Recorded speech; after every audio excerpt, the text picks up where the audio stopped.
rite of passage. As part of the rite of passage. There are also other marks within the body as rites of passage. But one thing you notice is that they are not as ubiquitous or as deep as we see today. Definitely, there is. There is an ongoing campaign, and I was listening to the radio as I was coming here, regarding the so-called nutrition, genital nutrition. And one wonders why the tattoos are not classified as part of that. Because this time you're not just mutilating the body, sometimes the face. Yes. You are disfiguring yourself. So this speaks to double standards in modern culture, because tattoos are Western, FGM is African, and so on. I'm not saying FGM is good. No, that's not what I'm saying. I'm simply saying we need to uphold standards across the board about this. When whether you like it or not, when a kid appears in an interview for an executive job, and you have tattoos, you can forgive the panelist for prejudging the kid. Yes. Because one thing you don't want what you don't want is the CEO of the Standard Group or any other group appearing in the boardroom with their tattoos, because they are embedded cultural perceptions about these things. I don't call them biases, but they are always marks of decency in all cultures. And therefore, what I'm saying is that one would not really be opposed to tattoos, but the one going through those things should be aware of the embedded cultural perceptions of some of these things. And that is why it is important for kids to be aware that they will not remain teenagers all through. And it is incumbent upon parents to remind them as well that one day you'll be an elder, you'll be an elderly woman from whom certain values are expected. Maybe you'll be the leader of women league in the church, you'll be the regent in the mosque, or whoever else leadership is required. Now, how will it appear if you have a patch on your face written the name of your boyfriend during your teenage? In the folly of my youth. But yes, I had that particular tattoo on me, and look at me, by then my skin is so wrinkled up, and that tattoo will not really look good by then. Right, this is what is on the front page of the Business Daily. CBK hits borrowers with highest loan rate in 12 years. Can you imagine? The Monetary Policy Committee moves to pull handbrakes on shilling free fall, lending rates for risky borrowers to go beyond 24%. That is what is on the front page of the Business Daily today, as you can see it here. And it says the Central Bank of Kenya has raised borrowing costs to highs last seen nearly 12 years ago, as it moved to contain stubborn inflation and pull a handbrake on the free fall of the Kenyan shilling. The banking sector regulator yesterday increased its base lending rate by 50 basis points from 12.5% to 13%, a level last witnessed in the sunset years of President Mwai Kibaki's administration. And you can follow the story, depressing one, on page 2 of the Business Daily. Also, Kenya to rent out highways or highway stations to hotels. Private developers, the state is eyeing new revenues from the proposed roadside stations along highways that will offer services such as restrooms, accommodation, parking, and restaurants for thousands of long-distance road users across the country. That story continues on page 2 of the Business Daily. Kakuzi directors to face fraud charges separately. The Capital Markets Tribunal has declined an application by the industry regulator to consolidate 2 cases in which senior officials of Kakuzi have been accused of approving payment of millions of shillings from the agricultural farm to companies they formed without disclosing their interests. And you have also another story there on page 4, where Treasury has an uphill task in raising 2.22 trillion shillings in 6 months. The government faces pressure to raise 2.2226 trillion shillings in revenue in the 6 months to June this year. An analysis by public-funded think tank showed after it only collected 1.4 trillion shillings in tax and non-tax revenue in 6 months to December 2023. They will really be under the gun to make sure they realize that. And you can find all the details, gritty details, that for that matter, inside the Business Daily today. Mpasuko Azimio, that is a splash on the front page of Taifa Leo. Kalonzo Wamalwa wafuata nyayo za Raila na kuanza kuvumisha vyama vyao mashinani. You can read all the details inside the Taifa Leo this morning. Also, school fees crisis hits parents hard. This is Daily Monitor. Happening in Uganda, troubling signs, countrywide low turnout of learners largely blamed on parents' failure to raise school dues, including additional functional fees and requirements. This story on page 4 and 5 of the Daily Monitor this day. And Army Day, Museveni discourages small-scale sugar plantation.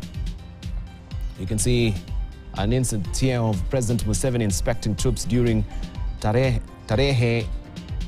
Sita celebrations in Bugweri district in Busoga sub-region yesterday. Also, state formally takes over Bitature fraud case, more than 1,000 failed law development center exams, and how appetite for bushmeat is wiping out wildlife in West Line. You can follow all that inside the Daily Monitor. If you're waking up in Uganda, anger as UWA increases gorilla tracking fees, and parents lose millions in Senior 1 entry scam. All that inside the Daily Monitor in Uganda. Shift focus to natural gas, Bunge tells government. This is what the Citizen is holding in Tanzania this morning. And you can read all about it also in the publication. Zito beats the drama for Samia's 4Rs strategy. African Airlines set for modest growth in 2024. And manufacturers react to reduced ETS charges. All that inside the Citizen in Uganda. And government is eyeing banks' cash in new plans to boost Muteule di Sante. Muteule di Sante could get more than 5 billion shillings Rwandan franc from banks. 5 billion Rwandan francs from banks and about 4 billion Rwandan francs from insurance companies. You have a story on page 3 of the New Times. And Polish President Andrzej Duda visiting Rwanda. He was here in the country. You can see him here in Rwanda right now. That is the Polish president and his wife Agata Duda being welcomed at the Minister of Foreign Affairs and International Cooperation, Dr. Vincent Biruta, on their arrival at Kigali International Airport on February the 6th. President Duda is in Rwanda on a state visit that seeks to strengthen bilateral ties between the two countries. You can follow the story inside the New Times today. Kigali's wetland rehabilitation project set to generate over 100,000 green jobs. And this is what is a splash on the front page of the East African this week. Museveni bets on Samia to save oil plan. After the Kenyan talks got stuck, the Ugandan leader has sent technocrats to Jah to thrash out a new deal. And tragedy in the city.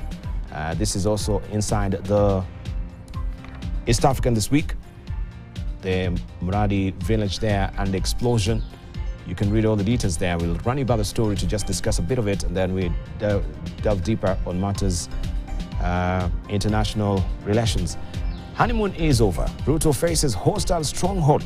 President is finding it hard to inspire fervor among hustler nation on high living costs. The story is on page 12 of East African this week. Finally, let's see what the China Daily is holding for us. New productive forces play a key role in growth, innovation-driven development, frontier tech vital to country's strength. This is what experts are saying here. And there is an insert here of Panda, the big panda there. Panda cabs born in 2023 meet the public on Sunday during celebrations to welcome the Year of the Dragon at the Shenzhongping base of the China Conservation and Research Center for the Giant Panda in Sichuan Province. The center and Chengdu Research Base of Giant Panda breeding, two major institutions dedicated to panda protection, welcomed 34 panda newborns in 2023. Right, the year of celebrating the Year of the Dragon. Professor Peter Kagwanja, I know you're intimately familiar with with these particular celebrations. You can tell us this year celebration of the dragons, and I know there are different dragons. There's a red dragon representing different sort of cultural orientations. Well, I've not. You have no clue. I've not delved deep into the Chinese culture and essentially what the details are. I know I do that selectively. I know Feng Shui, I have how to build my house facing which direction in order to bring fortunes and so on. But the essence here is that this is Chinese New Year. It starts, I think, on beginning of February, mid-February to the end of, to the end of February, from the first 15 days. Others take long holidays during this period, but it's such a huge event for the Chinese because this is the time they visit their homes. This is the time they promote local tourism. And one thing I know is that the greatest crisis in China during this period is how to manage mobility of the people. Transport is a huge challenge in China because millions and millions of people in that 1.45 billion people are moving from one point to another in celebration of this year, either as local tourists or going to their original homes where their parents are, or visiting brothers and sisters in one corner. So it's a year of the greatest mobility that you can envisage. Right. Yeah. Okay. Thank you. A bit of a slice of China there, celebrating the New Year. Let's buckle down to see what actually this story on the front page of Standard today really entails, where the buck really stops. We've seen also development from the governor saying they are giving a stern warning on illegal plants which have not been licensed to operate and are doing that sort of nature of that business for want that the government will be coming down on them. And we have 4 suspects who were arraigned in a Nairobi court to face charges related to last week's Embaksi fire tragedy that claimed the lives of 7 people and injured hundreds others. The 4, Derek Kimathi, Joseph Macau, David Walunya, and Miriam Mutete Kioko, are facing murder, conspiracy to commit felony, and negligence that caused harm. Elsewhere, Azimio leader Raila Odinga visited victims of the fire tragedy and demanded that they be compensated to the tune of 500,000 and that each should be considered for the already constructed affordable housing by government. Odi Francis start us off. Friday day-night Embaksi fire led to the death of 7 people and more than 200 people injured. Today, the 3 suspects, together with the alleged proprietor of the land, were arraigned to face charges related to tragic fire. The prosecution, however, sought a custodial order for the suspect to be detained for 21 days at Embaksi police station to allow them complete investigations into the tragedy. You are relying on these people here on the dock to continue assisting you, and that is why it's important for you to keep them for 21 more days. How do you want them to assist you? So it is your supposition that he did not cooperate, although he brought himself to Embaksi. But even as this continued in court, Azimio leader Raila Odinga led other opposition leaders to the scene of the tragedy in Embaksi to comfort families. 7 people died from the fire incident, with the latest victim being Stanley Vulimo Chasia early today. According to Raila, the Factory Inspectorate Department and IPRA must be held responsible for the disaster. While saying the fire was as a result of negligence, Raila called for the compensation of victims to the tune of 500,000 each and a ready house constructed through the affordable housing program. Kuna viungo katika serikali inaitwa Factory Inspectorate Department ya serikali. Ingine ni IPRA ambayo vilevile wana jukumu ya kufanya. Watu wengi wamelala kwa kazi, wamelala kazini, wanangorota na wananchi wako kwa hatari. Kwa hao watu nitakana wachukuliwe hatua vikali. Kama ingekuwa ni serikali ya Azimio, mambo ingekuwa tofauti sana. The proprietor of the gas plant surrendered to authorities on Monday. Raila is, however, firm that all culprits must face the law. Mimi nisikia ati jamaa anaenda kwa polisi ati yeye amesurrender. Jamaa angekuwa ameshika kitambo mbeleni huko na atoe chukuliwe. Mimi najua ya kwamba jamaa atatoa pesa tu. Several people are still nursing serious burns in various city hospitals. Ode Francis, KTN News, Nairobi. Right. Meanwhile, learning at Multimedia University located along the Rongai Road was paralyzed for hours yesterday after students went on a rampage to protest a vicious attack on students by a hyena on Sunday evening. The students barricaded the busy highway to protest the vicious attack that left the students seriously injured with one finger bitten off. And as our reporter Catherine Oise now reports, the victim is still recuperating at Kenyatta National Hospital. It was a game of cat and mouse between these students of Multimedia University and the police. The busy Rongai Bomas Highway was barricaded by students, leaving motorists traveling to the city center stranded for hours. It took hours for anti-riot police to unblock the road and restore peace in the area. Their anger caused by an incident in which a student was attacked by hyena and seriously injured. The student, Kelvin Mwenda, was attacked by the hyena at the Masai Lodge Road at around 2 p.m.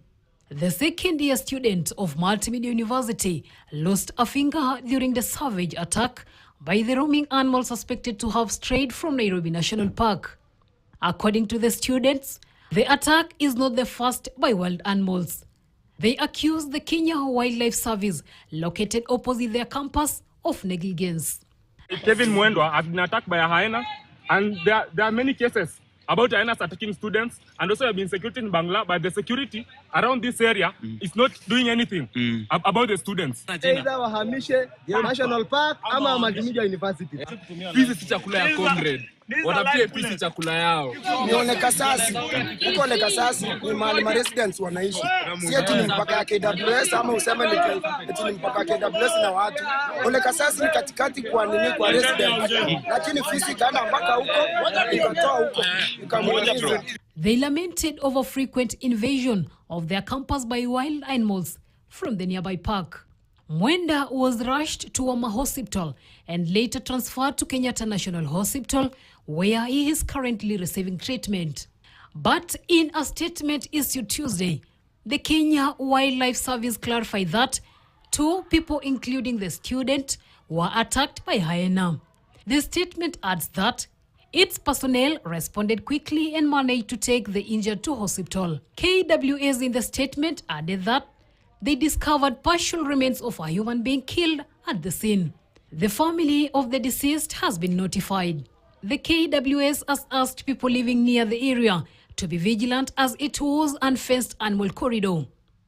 It, however, says it has taken measures including putting down the hyena and finding out hyena dens in the area.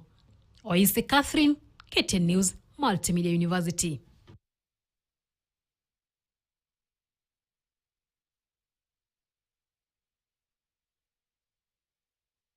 Wow, what a story there. It reminds me of when I was growing up with that particular, I think it was children's program, right? With Elizabeth Otieno. I'm Tanya the laughing hyena. I'm laughing all day long because when I kick all my troubles away. But a hyena can be vicious. Truly, if you saw that particular gory picture of the finger that was bitten off, I think this is a security matter around a particular area. So this is the students, and many have been complaining a lot. Sorry. It's next to a national park. It's next to a national park. What do you expect? Young people, they should understand that they should adapt to living with nature. Sasa maandamano itawasaidia vipi na kuchoma barabara? You know. Yeah. I heard some students, saying they should move the national park. Okay. That's the story of Waititu wanting the yes, rivers that's right. to be You moved. can't move the national park. It's actually natural. It's permanent.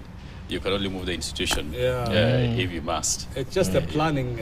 Yes, but number two, that I think students have to be taught to coexist. That in case of you run into something like a hyena, what are you supposed to do? Are you supposed to react?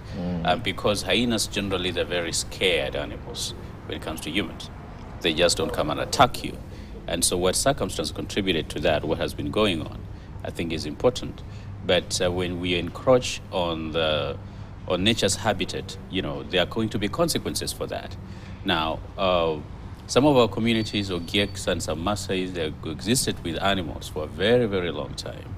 And traditionally, there used to be very few incidents, But what is happening today is we've not learned to coexist with these animals, and we're encroaching dangerously close, to their habitats. And that, of course, poses a challenge. Secondly, you can be able to secure the spaces where students, of course, are operating from in ways that wild animals do not, or are not able to cross over. But if a student strays beyond certain parameters, then, of course, there are going to be risks to that. And so I do not think the national park should be moved.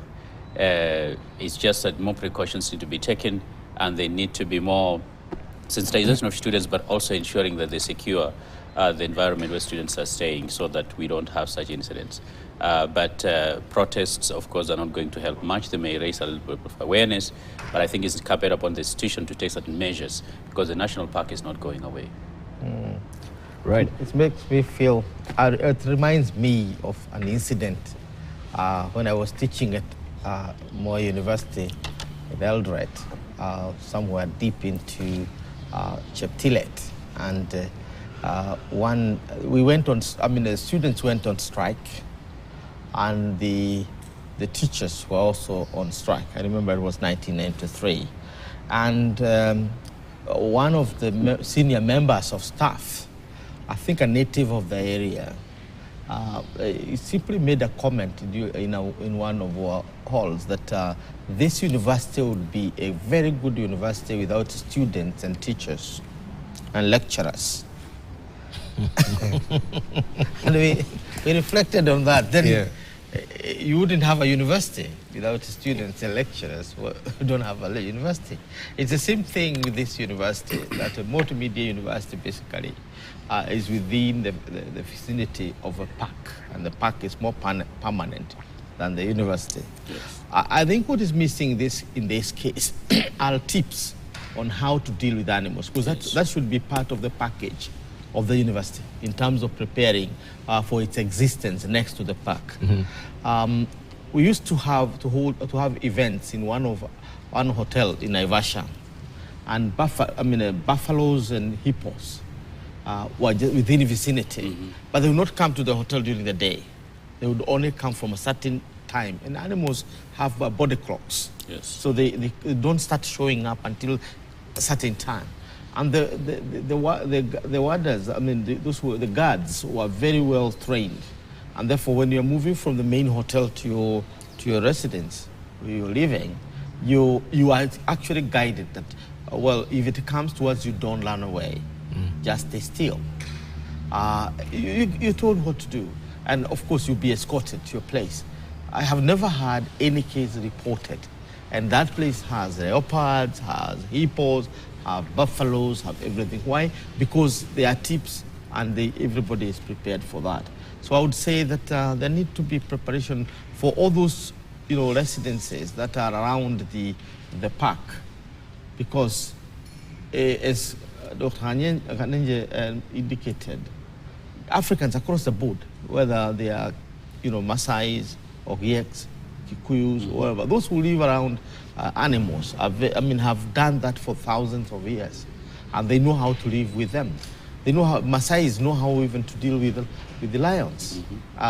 Even a hand of lions, and a single boy will walk through the park without being afraid.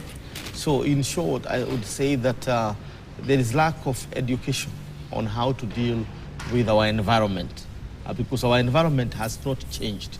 It is us who have changed. Yeah, it is us who have changed, but there's also another development that we need to discuss in light of the environment, where the government is now proposing to build a 32-mile tarmac road through what has been suggested as a UNESCO World Heritage Site to connect two counties. the National Environment Management Authority issued an environmental impact assessment license for the project last month. The project will cut through 15 miles of closed canopy, if we may just have the pictures there, forest, and likely increase vehicle traffic into animal parts. Residents are optimistic the project could improve their lives. But scientists and conservationists fear irreparable damage to the ecosystem. Threatened tree species could get down, animal could get hit by vehicles, the road would cut across moorlands, fragile areas for water catchment, and invasive species and pollutants could enter the park through vehicles. Those in favor of the project, including President William Ruto, say it carries economic benefit.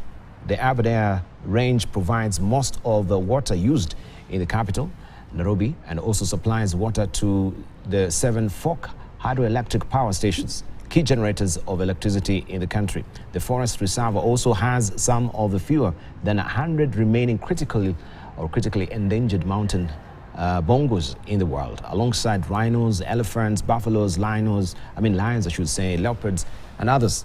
So we just want to look at this particular development, if it does portend to have the risks that we can see happening to multimedia, and slicing now Aberdare's forest. What does it portend? Why should we've done that with our national park here, Nairobi National Park. Now it is Aberdare's. Let's hear from Yusuf. Well, I think if that is true, rather, it is going to be really a sad story, which would completely destroy the famous, one of the most famous forest areas, conservation areas we have in our country, which is Aberdare's. And I think one must be able to balance development with protecting our natural resources and our environment. And I'm quite surprised that we are looking at a project of that kind in this age and day, given the fact that we now know so much about what destruction roads do to our environment. And considering the fact that Aberdare's is a major water catchment area for Nairobi and many other parts of our country, the ecosystem is interdependent. When you damage and touch one particular part, it has consequences beyond even the immediate considerations. And I think that is the reason why I think this is an ill-advised project that should be reconsidered. And environmentalists and all people who really want to preserve our ecosystem should oppose it. Continue. Just continue. All right. Yes, I think we need to be very careful not to fall victims of environmental activism.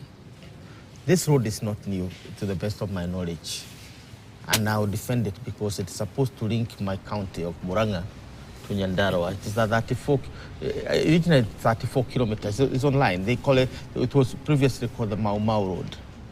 Now it is being rebranded as if it is new. It's actually under construction. The part from what you call the part of engineer in Nyandarua all the way up to Gatanga, it's almost complete, and I have used it in the last 2 months, so to say. It cuts distance. Instead of moving from Nyandarua across Rimuru, Kiamudan to Nairobi, and then back to Murang'a or to Nyeri or wherever you want to go, it just cuts. It's a 32 kilometer that would link Nyandarua and Othaya. It goes. The measurement is a place called Cairo. It's called Mombasa Road because it's a road already. There's nothing being built there. There's no forest being brought down, to be honest, beyond propaganda. It's already used by people who go on foot. My grandfather used it about maybe 100 years ago to move from our home to Karao, where her mother was buried in Karao. Karao is across the place. So it has been used for many years. If you're talking to Francis Kememia and others, their families were actually the bridge families, and they were on the other side, and this on the other side. So the Mau Road is not a new road. It has been there.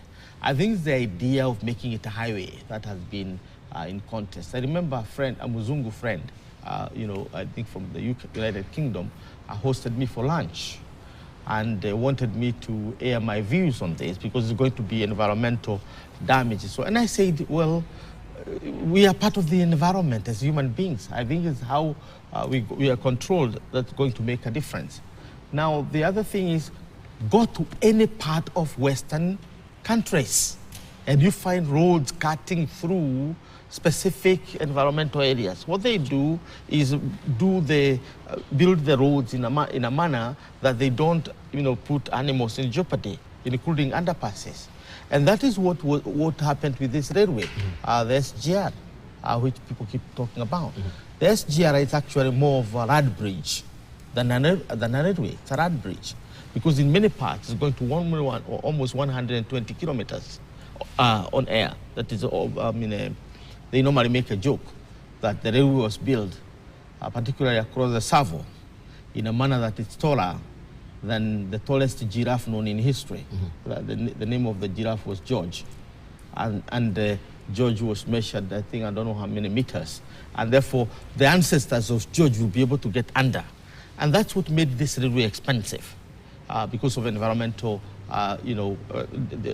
considerations that were aired by activists. And they say, okay, we can't fight about it. We need human development. We also need our environment. What do? We bring in technology that enable us to live together. Today, the elephants in Tsavo and others have extra trees to rub themselves against. These are the pillars of the railway. So you wouldn't really call it a disadvantage as such. They don't have to bring down trees trying to remove trees from their bodies. Now they can do it on the railway comfortably. The same thing you find in Nairobi National Park. These are new features. And when you study the technology clearly, you find that some of the new technology of reducing sound has been applied.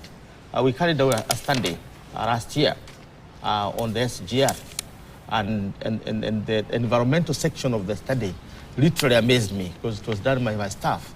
So when I was reading through it, I wondered, well, do the public know this? That there was a huge investment in kind of having zero sound across the park so that it does not disturb animals.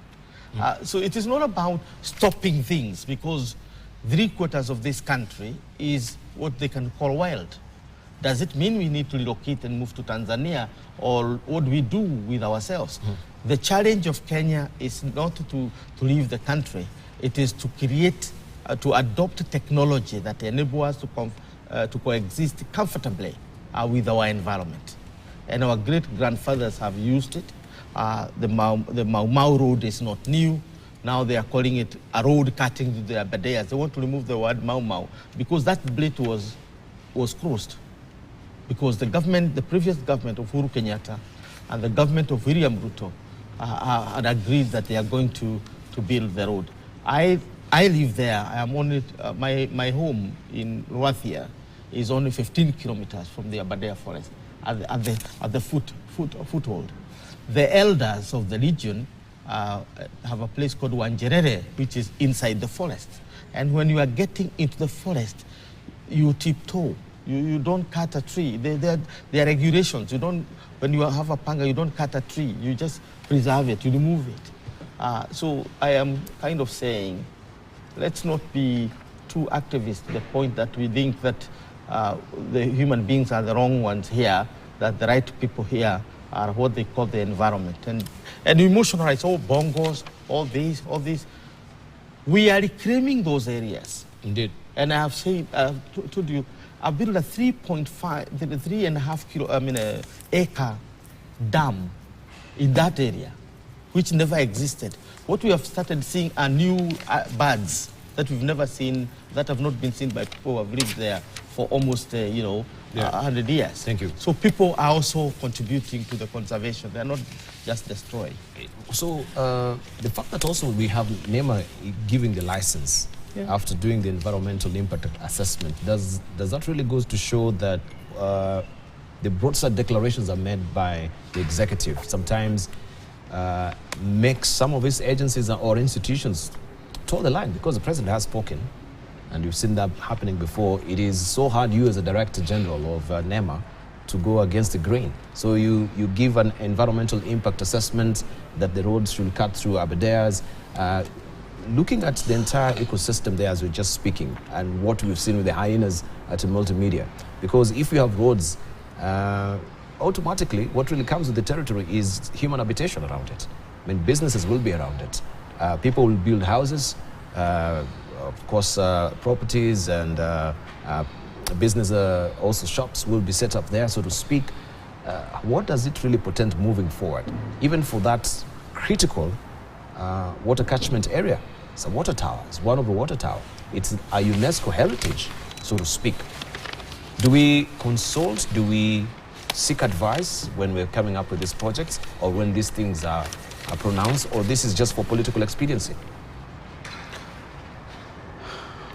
Dibal, countries, especially developing countries, always find a hard time sometimes trying to balance between the development needs for the citizens as well as environmental conservation on the other hand. But I think what is important is for us as a country that has been a champion for the climate agenda, and I think we've made a lot of noise that we've pretty much, been the face of the climate agenda in the global south, is we have to also to respect science. Now, I understand where Prof is coming from, number one. That is his hometown, and, he still, probably has political ambitions there. And so it's going to be helpful to cut the distance of travel, for him. Yeah. But in principle, personally, I'm not, opposed to infrastructure. It's part of growth and development. The challenge that we've had in Kenya is contrary compared to SGR, which only can stop in certain places, and therefore there are no incentives for people to start settling where the SGR is not really stopping. The road, on the other hand, encourages people to put settlements almost everywhere. Now, without a clear policy going to regulate those kind of settlements, there's a likelihood not only they're going to be over-settlement, but people are actually going to start encroaching into that very forest because they're living around the forest. Secondly, the way we've practiced regulation does not give me confidence that even if we have the best intentions and we set up the road in a way that can still allow movement, because the fear, and Prof has mentioned, is through the place like the United States, you're going to find beautiful roads running through, what you call conservation places and parks and stuff like that. But rarely are you ever going to see a settlement, except in a very designated place. You can go for hundreds of kilometers and you're seeing nothing, perhaps occasional petrol station in case you run out of gas. But with us, the moment you put something there, then everybody starts putting a kiosk and vibanders, Then literally, that's when they start running into the hyena problems, because now they're living among the hyenas. But then fundamentally, they start soon claiming that those part of the forest is theirs because they've been there for a long time. So serikali's idea, if you want to move them away. And so I will be very reluctant to initiate such a process unless I'm going to have very clear policy that is implementable beyond, for instance, even the current government. That you can guarantee that there isn't going to be further encroachment, it's not going to disturb the balance, it's not going to destroy the ecosystem. We started with a story about the explosion that claimed the lives of six Kenyans. Okay, you want to tell me there were no regulatory bodies? They were. What have they been doing? And this is a tiny example of so many others that are actually happening. And that's why I want development. I just don't trust our history in terms of practicing regulation in a way that development can be guided in a manner that's going to be progressive and safe. So what we know, the president has been sort of really banishing his figure as the bastion of environment, an environmentalist with the climate change, him heading also the African panel on issues to do with climate change. How will the environmentalists react? The scientists, of course, they are now warning of irreparable damage to this particular ecosystem if it goes full steam ahead by cutting a swath of road into Aberdares. Professor Mnene, how does that diplomatically affect his position and his figure when it comes to climate change and climate talk and environment preservation or conservation? Well, the president has a problem of imaging, so championing this, then appearing to fly in the face of what is actually championing. So there is that problem. But really, is it his problem? Or it's bigger than that? Some time ago, there were grumblings that the Mombasa Road had been stopped. Serious grumblings. And Prof was saying maybe they just changed the name to the thing. But the Mombasa Road was there. Now, maybe some question may be raised. Should it have been there in the first place? Because it was there. And you go some places and you can see the abandonment that has created havoc in the whole thing. So it's a policy issue. So we go back to when it was started. Were proper procedures followed? Was everything taken care of? Or was it just one of those haphazard things that you have some pronouncement? Let's have a road here. Or let's do that there.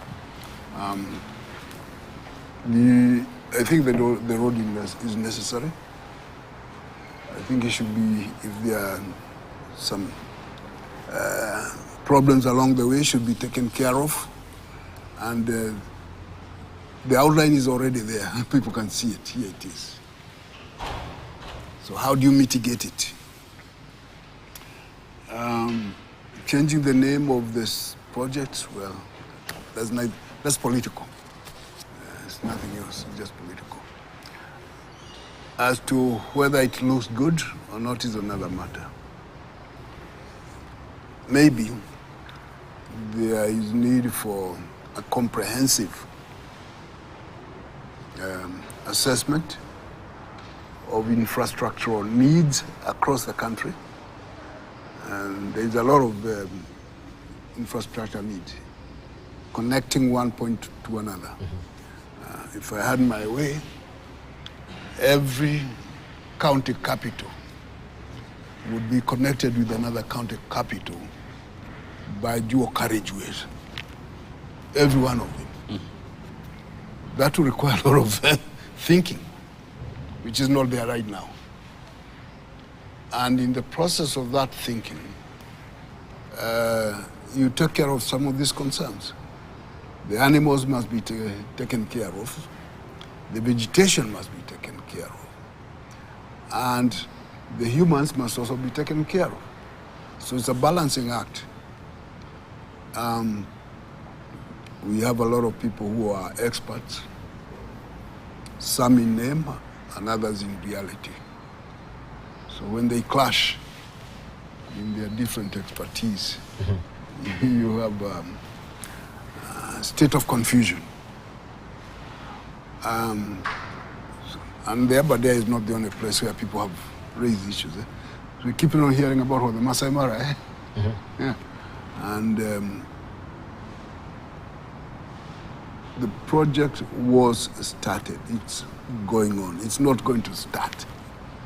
So the impression being created is that it's going to start. It's ongoing, yeah. It's ongoing, you know. So, so the argument we should be making is whether we are doing it properly and whether we are doing things that should not be done. All right. But the project is on. It was approved. And it's also political.